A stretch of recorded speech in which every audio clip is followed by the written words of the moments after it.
In this episode of Cooking with Chris, we're going to make a warm and cozy pot of risotto with tomato, sausage, and spinach to round out this delicious and filling one-pot meal.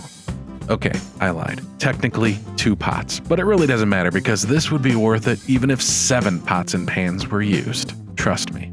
In pot number 1, a 28-ounce can of tomatoes and a few cups of water. Put that on medium-low heat and move on to pot number 2. That's where all the magic is going to happen. It's a Dutch oven, get it on medium-high heat, and a splash of olive oil, and a pound of sweet or hot Italian sausage. Once that starts to sizzle, break it up. My favorite tool for this is a potato masher. Yeah, seriously. See? A potato masher. Add 1 small diced onion and cook the onion until it's softened just a little bit. The meat's cooked all the way through, maybe 3 to 4 minutes. Time to add the rice. 1 cup of arborio rice. Arborio is a short grain rice, and it's the ideal rice to use for risotto. Stir in the rice, let it wake up a bit before adding 1 cup of white wine.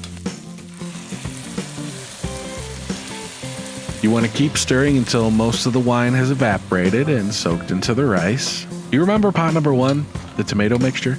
That should be nice and warmed up by now. Go ahead and add a few ladles of that into your sausage and rice mixture. Maybe 3 to 4 ladles to start. The trick to a good risotto is to add a little bit of liquid at a time and keep stirring. Then once the rice has soaked up all that liquid, you add just a little bit more and keep stirring. Then add more and keep stirring, in this case, tomatoes and water. Once the rice is fully cooked, could take 20-30 minutes, it should look something like this. Turn off the heat and add 10 ounces of fresh baby spinach.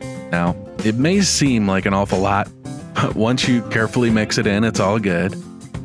Grated Parmesan cheese, about 4 ounces or more if you like, and throw in a tablespoon of butter, salt, and pepper to taste. And serve this up immediately. It's a great comforting meal for those colder months, and it's one of my absolute favorites. So I hope you enjoy it too.